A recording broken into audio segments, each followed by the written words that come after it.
Okay, so yeah, thank you for the opportunity to speak here for the department. Welcome to all of you here and also the people online. Yeah, so maybe I should explain a bit about the title and especially why these two seemingly opposite adjectives are there. So actually I will start talking about computability theory, which is a rather classical subject in mathematical logic. But in my thesis, I study multiple things in my thesis, of course, but one aspect is computability theory, but in a more abstract way than normal computability theory. And in this talk, I want to give you a flavor of what this abstract computability theory is like by considering some examples. So in that sense, it's also concrete.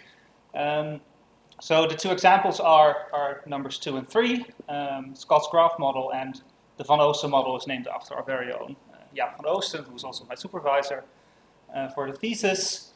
And then at the end, I want to talk a bit about morphisms between these models, because I also pretend to be a category theorist, so I cannot introduce structures without also saying something about morphisms.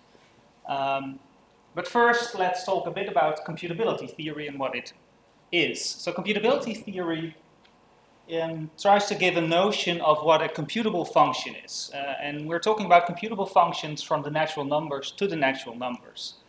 And I've also written here that the functions are partial, and this kind of semi-finished arrow symbol indicates partiality, because when you write a computation, it might not finish. I mean, everyone who's ever programmed anything will have the experience that there's some deviant loop somewhere and then the program runs forever, that kind of thing. So I really want to consider partial functions. So what is a computable function from the natural numbers to itself? It's a function that is computed by an algorithm. Makes some kind of sense. So we need a notion of algorithm. And well, there are a lot. So here, I mean, there are several paradigms you might take. So on the imperative side, we have Turing machines, which is a very simple model of what computation should be from the 30s. A little later, we had register machines, which are a bit easier to work with, all the way up to like modern languages such as Python. You might also take another approach. So in imperative programming, you really specify the steps that a computer must take in order to compute something. In declarative programming, you basically define a lot of functions that the computer can work with. So there's a theory of recursive functions. The lambda calculus is a very old notion of computability, and then all the way up to modern languages such as Haskell, other kind of functional programming languages. So these are all notions of algorithm you might consider. In practice, it matters a lot which notion you work with. I mean, it's easy to program stuff in Python. It's very hard to program stuff in Turing machines because they are so simple, so the algorithms are very long.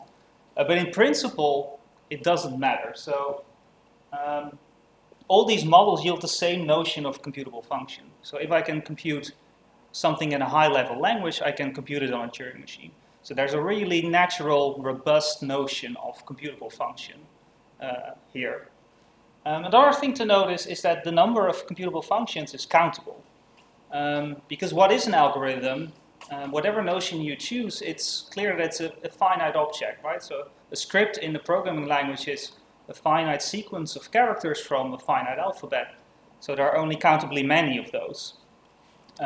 So there are a lot of functions from end to end, but there are less computable functions. And we also see that most functions from end to end are not computable because there are uncountably many of those. All right, so given that the number of algorithms is countable, I can list all of them. I can enumerate them. So we can do something like this. We can write phi of n for the computable function that is computed by the nth algorithm. And this is a kind of enumeration. We also call it coding, because each algorithm gets a kind of numeric code that represents it. So just a silly example. The function that takes a number and squares it is computable. So there is a number such that phi of n is the squaring function. I mean, I cannot tell you what n is because I haven't told you how I enumerate the algorithms, but it should exist. Can you say what are natural numbers in this context? What instruction you want to use? What do you mean, the structure I'm allowed to use? You use the multiplication on n. Yeah. So that is. What are you allowed to use on n? So I mean, basically, anything that is computable will yield a computable function, right? So the squaring function is computable basically because multiplication is computable. Does that make sense? I think he's asking if you can use sum, you can use multiplication, but I could just say pick any function from n to n. Can I put it there among the computable thing? But I could just put like, on the side I have a finite alphabet, but I could make just say every function is in my alphabet now. And then it'd be so it's like it's what are the elementary functions? Yeah. Yeah, those will be computable because we have an algorithm that computes them, right? Is there more? Well, I mean, it depends what you mean by elementary function, right? I mean, so sine, cosine, like that kind of thing. yeah, those are real functions, so it's a bit different already. But of course, we have algorithms that approximate sine and cosine, so in that sense, they're also computable. We can discuss it later. For instance, the closest integer to n times sines of n. Yeah, that's definitely a computable function. So there should exist an algorithm for it. Yeah. All right. So if you do this enumeration in a reasonable fashion, and I'm not going to tell you what reasonable is because I haven't told you how I enumerate the algorithms, then phi of n applied to m is actually computable in terms of n and m. And this is actually a concept that we're all familiar with because so n codes like a script or an algorithm. So if I give a computer an algorithm or script and an input, then it can run it for me and it will give me the output. So this is something that we all know, but it's also, you can prove this mathematically, that this is the case. And this function is the function I want to take a closer look at. So also give it another name.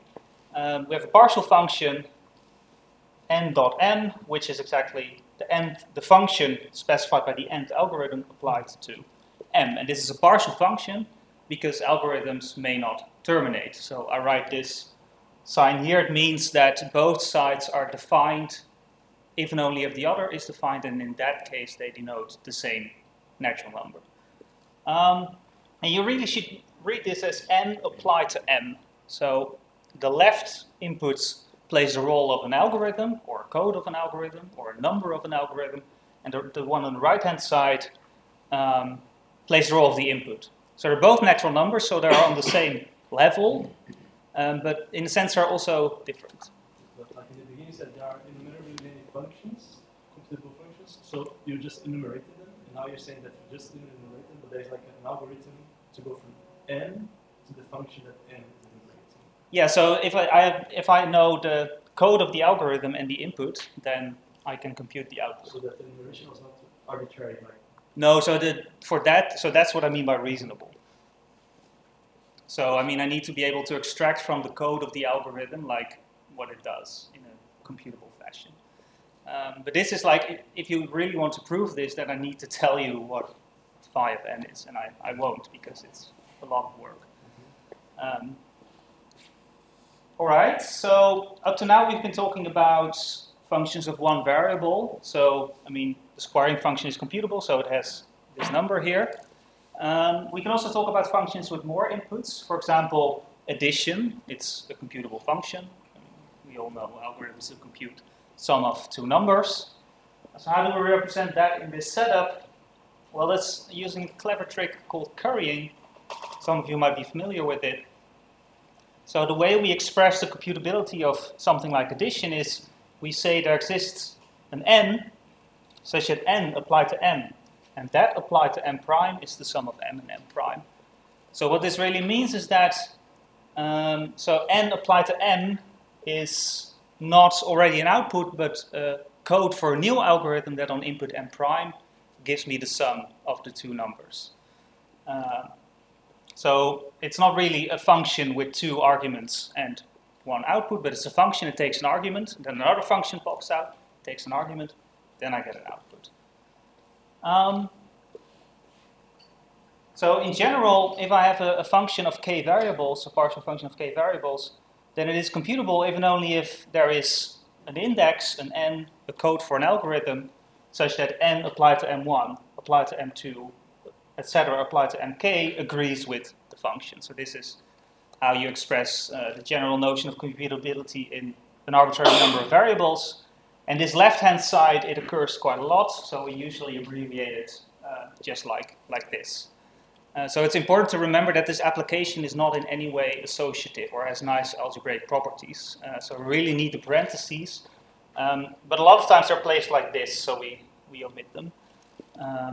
So you really, because of currying, you should really read this as n applied to the inputs m1 up to mk. So the one on the left is the algorithm, the rest is inputs. All right. Yeah, this application operation has a property called combinatory completeness, and that was the thing I was really after. Before I can state it, I need to tell you what a term is. It's very simple. A term is just an expression built from a few variables and application. So it's basically just any function, any expression you can build using this application function.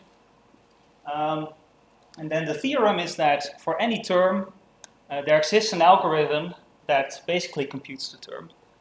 And I can give you a pseudo-proof of this theorem, because the right-hand side, because it is repeated application, is a computable function. Because application was computable. We said if I have n, I have m, I can compute n apply to m. If I repeatedly compose computable functions, I get computable functions. So the right-hand side is computable, so there must exist an algorithm for it. That's basically why this should be true. This is, of course, a pseudo-proof because I haven't told you how I enumerate the algorithms. If I do that, then I can actually prove this, but that's a lot of work. Actually, I want to take a look at structures that share this property where it's less work to show that this is true. And those structures will exhibit some kind of computational behavior because it turns out that once you have this, so this property is called combinatory completeness, you can mimic a lot of computation inside your model. So that's why you have the notion of a partial combinatory algebra, and it's just a set equipped with an application function. So it takes two inputs and maybe yields an output that basically satisfies this property. I mean, this is not completely precise, but basically this is what you want. So we also call this guy the application function, and again, this guy really we see as a code for an algorithm, and this guy we see as an input, and then this guy is the output. And it turns out that if you have such an operation that satisfies this, you can mimic a lot of recursion-style arguments inside A. So this is an interesting property to have, and I want to have a look at two examples. Yes? So can I imagine A is a subset of N? Well, actually, the two examples we're going to take a look at are a lot bigger than N. And can it be that you have some map from A plus A to some other space, which is not A but there are variations on this definition for which this is possible, but here we really have one set, and basically the computable functions on this set are represented by elements of the set itself. That's really the intuition. Yeah, you have to stay inside. Yeah. There were some other questions, I think. I think the variation here says you use the intuition, the word that you use input and computable, and why they have to be from the same word. Yeah, so yeah, I mean you can be more liberal, but this is the kind of structure we are taking a look at now. Okay, shall I continue? Yeah, so first let's take a look at Scott's graph model. The nice thing about the models we will consider in this talk is that so the model on the previous page, so like classical computability, is partial, which means that an algorithm applied to an input may not yield an output. The computation may not finish. The two models we will consider are actually total. So an algorithm applied to an input always yields an output. So in that sense, they're also a bit nicer, maybe. So the first one is Scott's graph model, and it's underlying set. So remember, we need a set and an application operation. this underlying set is the power set of the natural numbers. So the set of all sets of natural numbers. And we denote it by P omega. So P stands for power set, and omega is just another name for n. That is often used in this context. So if you don't like it, you can replace it by n. And we're not actually going to talk about computability. We're going to talk about topology and continuity. So we equip this space with a topology. It's called the Scott topology, and it's the topology whose basic opens are these UPs, where UP is the set of all sets extending some finite set, P. This may look a bit weird maybe in the first instance, but actually it's not so weird. If I identify P omega with like infinite 0, 1 sequences, which I can clearly do, right? If it's not in my set 0, if it's in my set 1, then this is just a product topology where I equip the set with 0 and 1 with this topology here, which is called the Sierpinski topology. So the finiteness in this definition is really a consequence of the finiteness that is introduced when you take an infinite product of topological spaces. And what we want to take a look at is functions from P omega to itself. So this is, again, we stay within the same set, that are continuous with respect to this topology. And I mean, this is a nice little exercise, if you will, but you can show that a function is continuous if and only if it has this property that its image on the set B must be the union of the images on all its finite subsets. So basically, all the information about a continuous function is contained in what it does on the finite sets. So two immediate consequences of this. First of all, these continuous functions preserve the order, by which I mean they preserve the subset relation. So clearly if I replace B here with a bigger set, then this also becomes bigger. And if you count how many functions, how many continuous functions there are, it turns out that there are continuum many of those. And this is kind of like what we had before, right? So in classical computability theory, we had natural numbers. There are a lot of those, I mean infinitely many. But then there are even more functions from the natural numbers to itself. But then by considering only those that are given by an algorithm, we had countably many.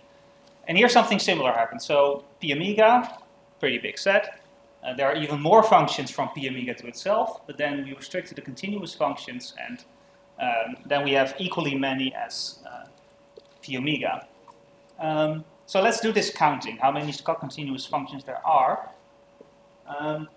So such a function f is completely determined by all pairs Pn, where P is a finite subset of n, and n is in the image, right? If I know this, then by this formula on the previous page, I know what it does on all the sets.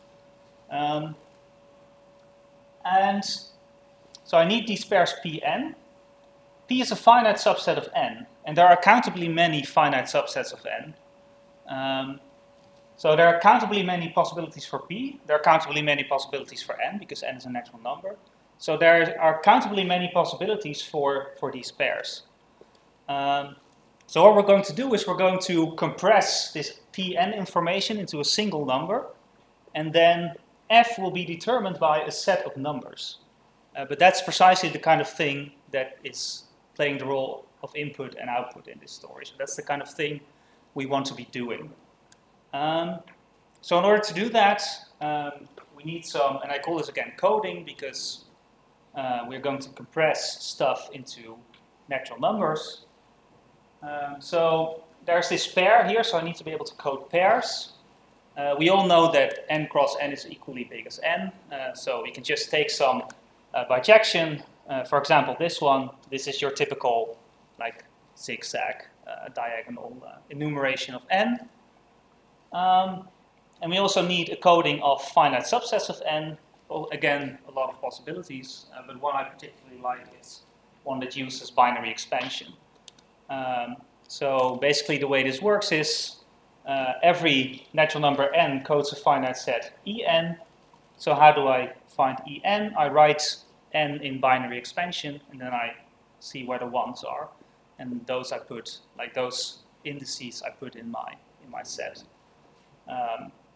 And we know, of course, that every natural number has unique binary expansion. So this gives a bijection between finite subsets of n and n itself. All right. So then how do we code our functions? So if I have a continuous function f from p omega to itself, we define its code like this. So this is really the same thing I've written on the previous page with this set of pairs, except that I've coded stuff now. So p was a finite subset of n before, and I've replaced it by m, and it codes a finite set.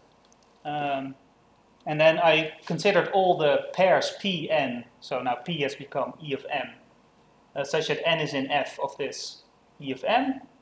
And then I also compressed the pairs into a single natural number. So it's these coded pairs. So now code of f is a subset of the natural numbers. That's the important thing. Of course, coding is pretty useless if I'm not able to decode. And that's what the application operation will do for us. So I'm going to define it now. So if I have two subsets of n, I should define what it means that I apply A to B. And again, the guy on the left-hand side should function as a code of an algorithm. In this case, a code of a continuous function. The one on the right functions simply as an input. So how do I define this? I'm going to look inside A for a coded pair, m, n. And if I find one, I check whether the finite set coded by m is a subset of B. And if it is, I put n in the result. So it doesn't have bijection encoding? Sort of. That's why you need the continuous functions? Or Yeah, so actually, if I go one further, then you'll see what happens here. So if I have a continuous function, then its code applied to B will actually be the intended value, f of B. So I can recover the function from its code. I think that's what you were after. Yeah. And for that, you need that f is continuous, because otherwise I do not have this property on the previous slide that f is determined by these pairs, because it might be an arbitrary function. Yeah, so indeed, I can recover the function from its code by means of this application operation. And moreover, this application operation is itself continuous. So that's in analogy with the fact that like this phi n of m was computable in terms of n and m. Why is this the case? Well, the fact that I put n in the result, I do this on the basis of finite information about A and B. I see this pair in A, it's a single element. I see this finite subset of B, and then I put it there. So this finiteness is exactly what makes the thing continuous. So that's, in a sense, the definition of the structure. So let's see now that it's also combinatory complete. So I take a term, and then I say the function that assigns to an n-tuple of sets of natural numbers, like its evaluation when I plug it into the term, is continuous. Well, why is that? A term is built from application and then composing. Application is continuous. The composition of continuous functions is continuous. So this is a continuous function. And now I'm working with multiple arguments, so I should not do this coding mechanism once, but a few times. But if you do that, so by applying this code mechanism a few times, we obtain a set which codes the function such that A applied to the inputs B1 up to Bn agrees with the term with the B substituted. And that's precisely the thing you want to have for a partial combinatorial algebra. The nice thing, I can actually write an equality here because it's total, so I always get a result. There's no possibility for divergence or something, or non-termination here. Yeah, so in a sense, this is a model of computation. It shares this algebraic property with ordinary computability, but here, computable doesn't mean computable, but it means continuous. So let's look at a few examples. The following functions are continuous. So for example, the function that sends two sets to their union or their intersection. or the function that sends a set to its closure under finite sums or something, or finite products could also work. But an interesting non-example of a continuous function is the function that takes a set and sends it to its complement. That one is not continuous, so it also does not count as computable in this model, even though you might want to call something like this computable, but it does not count here. The reason is that a continuous function is order preserving, and complement is order reversing, so that does not qualify. So that's the first example. We will come back to it when we discuss morphisms, but for now I want to move on to the second example, which is the Van Oosten model. So again, this will be total partial combinatorial algebra. So application will always yield a result, although in this case this is a bit of a, well, it's not, there will be some partiality going on here. And you'll be able to see this when I tell you what the underlying set of the model is. It's a set fancy B, and it contains all the partial functions from n to n. So there is some kind of non-termination going on there after all. So way at the beginning we had the natural numbers and we considered partial functions on them. Now all the partial functions from n to n are in our set. So again, pretty big. And we want to consider functions. I cannot define them as easily as for Scott's graph model. It's not like continuous, just like that. But a useful intuition to have is that we consider functions from B to B, where the input, so that's the input is a function, where the input acts as an oracle. And an oracle is a resource that may be consulted finitely many times in the course of my computing stuff. So I have this oracle, it's a function, and finitely many times I may ask that function for a value. So I might ask, what is your value on the number 3? And then it will answer truthfully. Or it will not answer at all if 3 is outside of the domain. That's also possible. So let's consider an example. We might consider the following function from B to B. So in order to define it, I need to say what f beta is, where beta is in fancy B. And then the output is, again, a function from n to n. So I need to give it a further input n, and then I get a natural number. So for beta in fancy B and n a natural number, I should tell you what f of beta of n is. And I do this. I do a kind of, I build a sequence by recursion. I start with the number n, and then I do this recursion here n times. And I, again, write this squiggly equality because xi may be outside the domain of beta.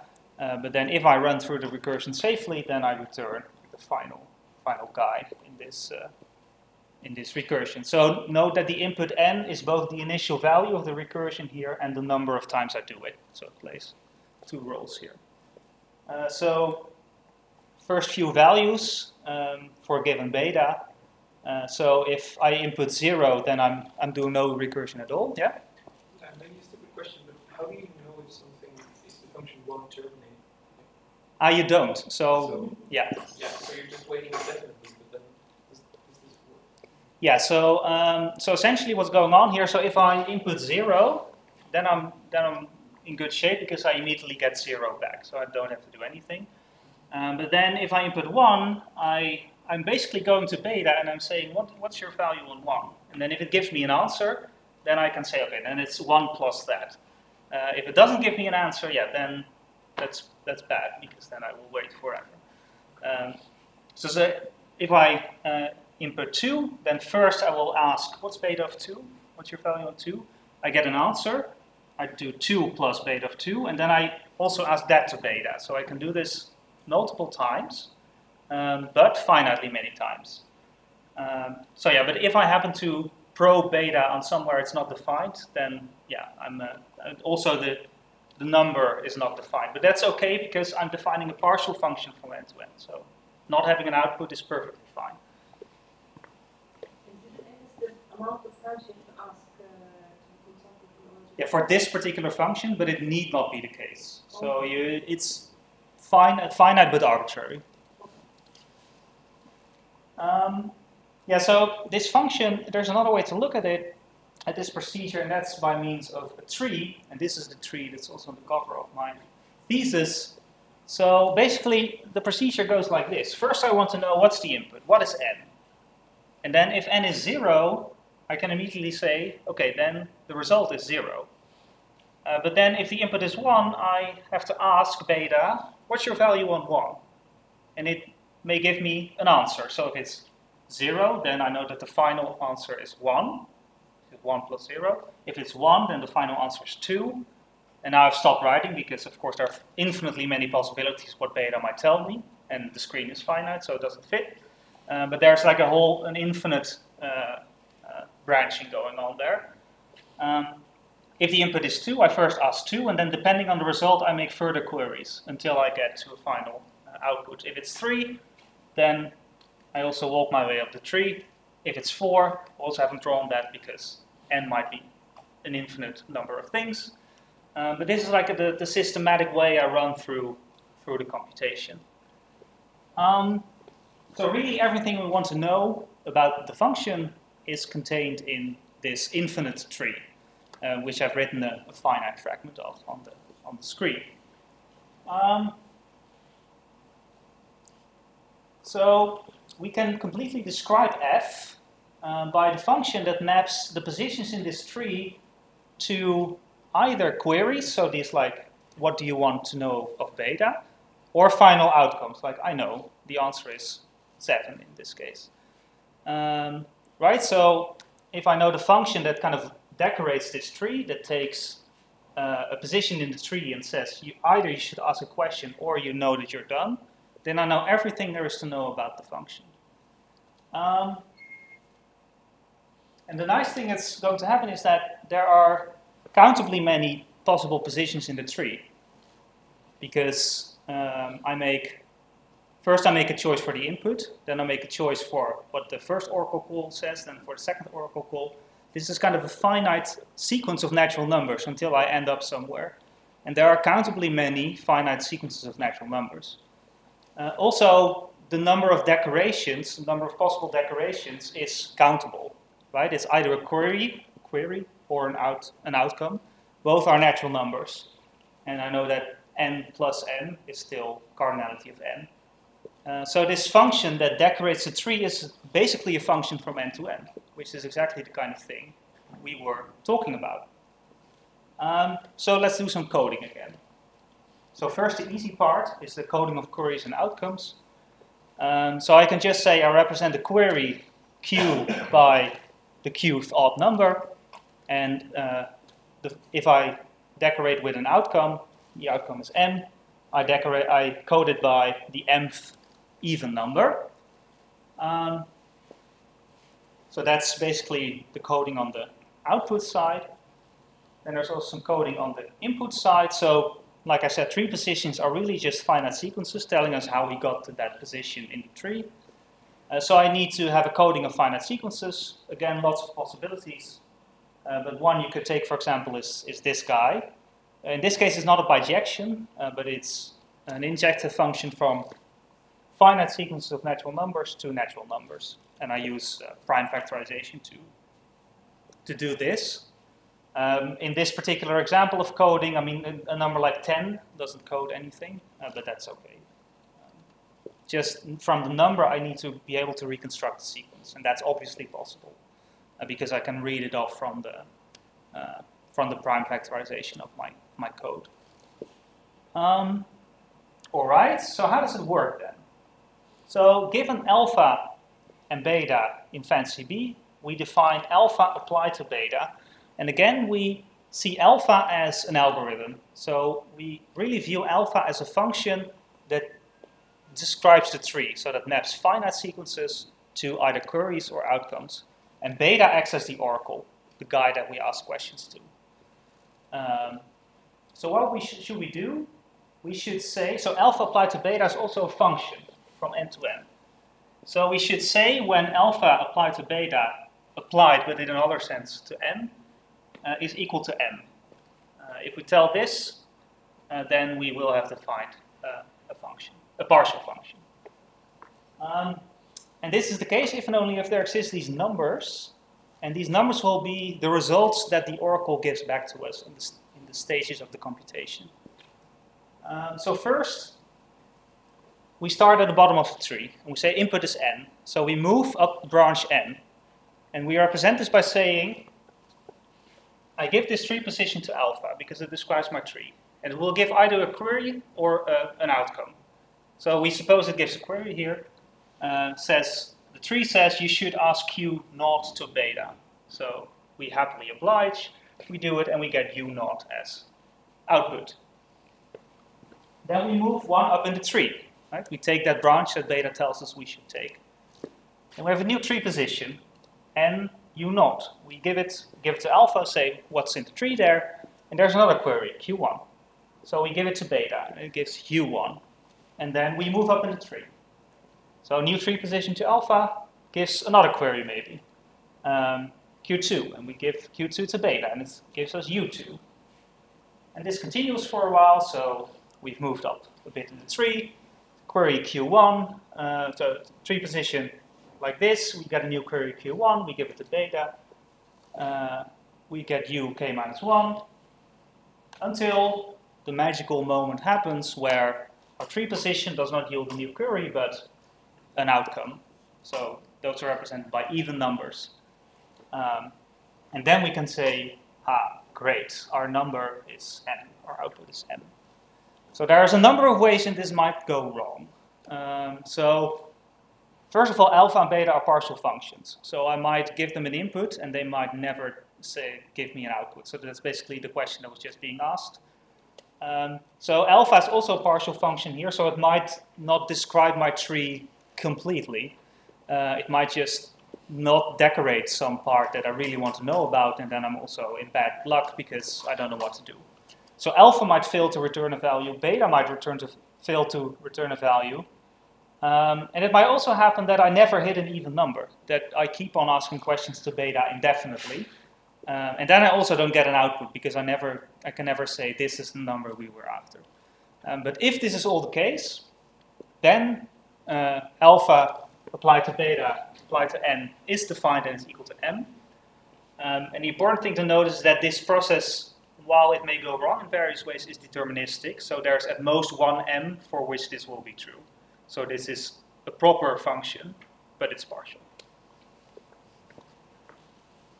And this actually makes fancy B into a partial combinatorial algebra. I cannot prove it as easily, but I hope that you have some intuition of what kind of computation this is. So the inputs act as oracles, and I may ask questions to them finitely many times.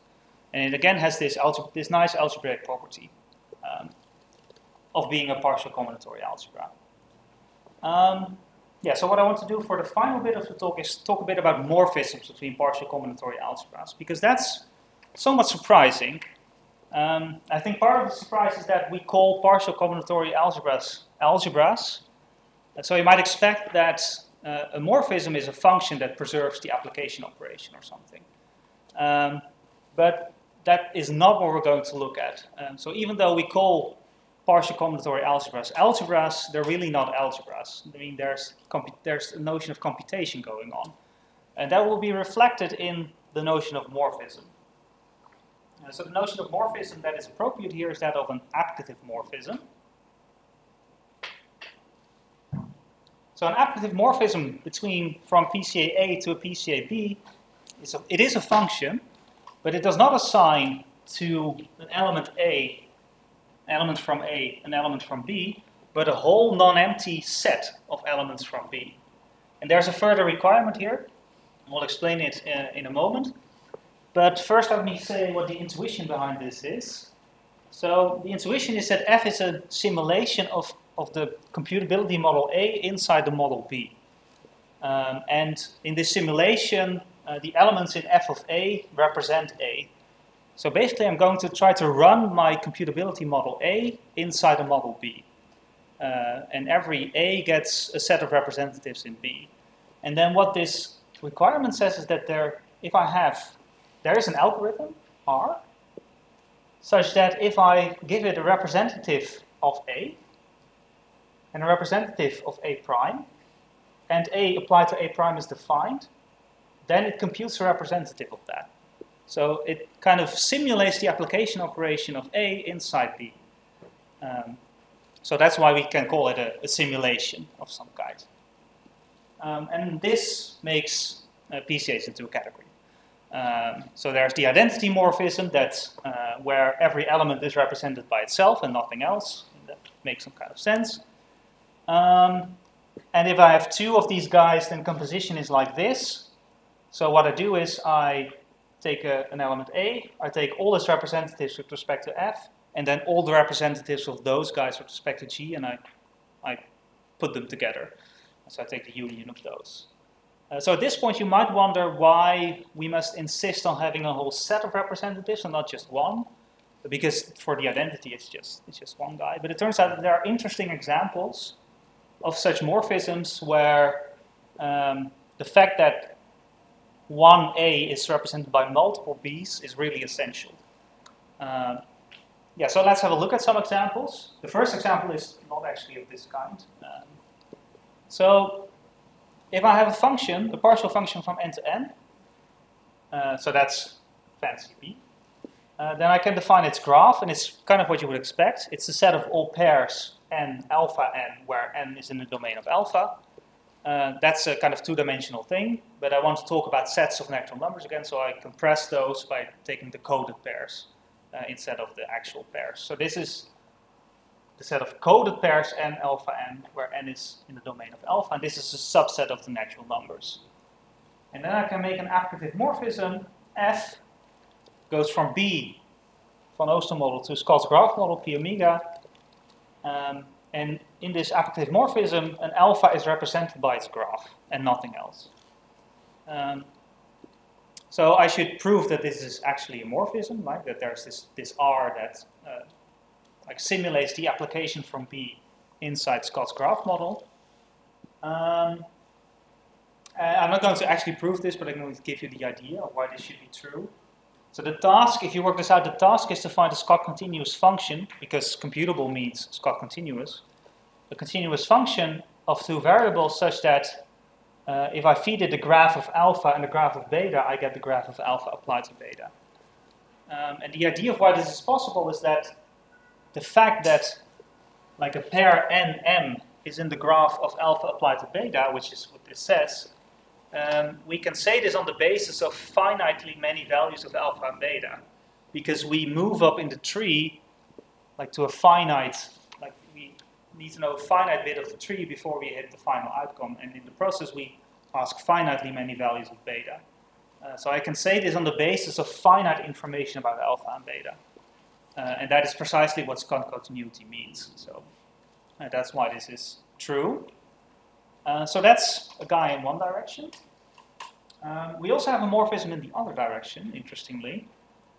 So we call it G. It goes from P omega to fancy B. And here, a set A has multiple representatives. So a subset A of the natural numbers is represented by all the functions, all the partial functions from n to n, that have A as its image.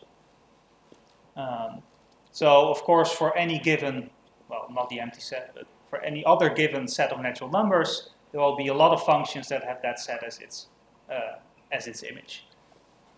So, again, why is this an applicative morphism? So what you need to do is you need to find an oracle function, well, I haven't really defined it, such that the image of the function applied to alpha and beta is the image of alpha applied to the image of beta.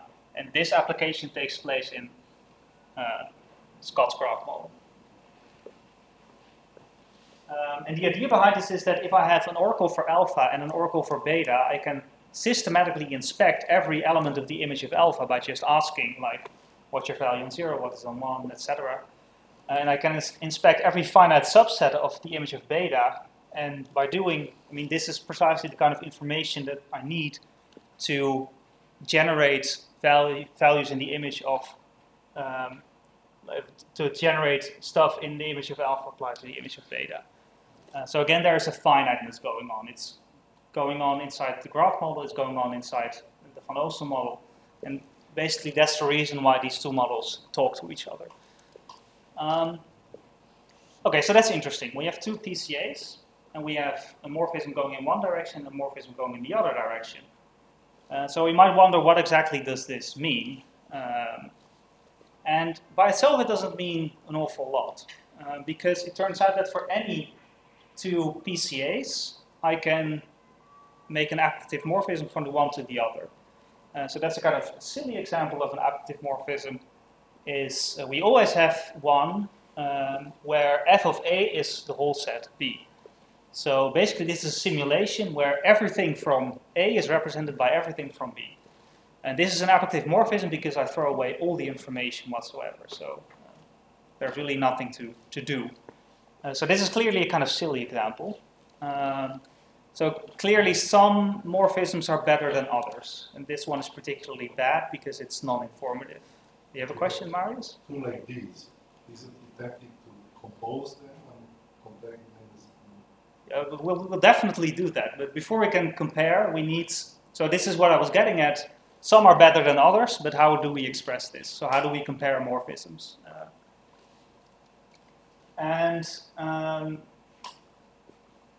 The way to do it is there's an ordering, a partial ordering on morphisms between given PCAs A and B. So we say that f is less than or equal to f prime if there exists an algorithm from B that basically turns representatives with respect to f into representatives with respect to f prime. And in this ordering, this silly morphism is the largest element. So in this ordering, basically smaller means better. If this means anything to you, this makes the category of PCAs enriched over pre-orders. It gives it a two-categorical structure, but it's a very mild one because between any two given one cells, there is the most one, two cell. But it's actually important for the final thing I wanted to show you. So we have this F and G from the graph model to the Van Oosten model, and conversely, and like Mario said, we are going to compose them and then compare them to the identity. So one thing we have is that the identity on the Van Oosten model is less than or equal to G after F. So if you work out what this means, this is also a nice exercise if you like. This means that you should find an oracle function from B to B such that the image of f of beta is the graph of the input function beta. And this is actually pretty easy because you can do it like this. So you can build an f such that f of beta of n is the coded pair n beta n. How do I make this into an oracle computation? The input is n, and I ask the oracle, what's beta of n? And then I get an answer or not, but then I don't have to do anything. And then I put them together in a coded pair, and that's the output. It's pretty easy. And I also have, I can also consider f after g. And it turns out that here I have the converse inequality. So f after g is less than or equal to the identity on p omega. So why is this true? If you work it out, the task is to find a Scott continuous function such that g applied to the graph of some function alpha is the image of that function. And again, that's pretty easy because if I have the graph of a function, I can find out its image by projecting onto the y-axis, so to speak. So what I do is g of any given set B is the set of all n that occur as a second component in coded pairs that I may find in B. So this is projecting onto the y-axis. And this is Scott continuous because I say that n is in here on the basis of the fact that this guy is in there, so finite information. And what this means, if you take this two-categorical perspective, is that f and g are adjoint. So f is left adjoint to g. So there's some interesting category theory starting to appear here. So this is the end of what I wanted to show you of the world of abstract recursion theory. In my thesis, I consider, so for each PCA, you can build a category on top of it, which is actually a topos. And then these Adjunctions give geometric morphisms, because geometric morphisms are also adjunctions. So that's the kind of thing this is useful for. So if you want to find more about the more technical aspects of the thesis, I'm sure we will discuss it at my defense, which is on this date and time. And for now, I want to thank you for your attention.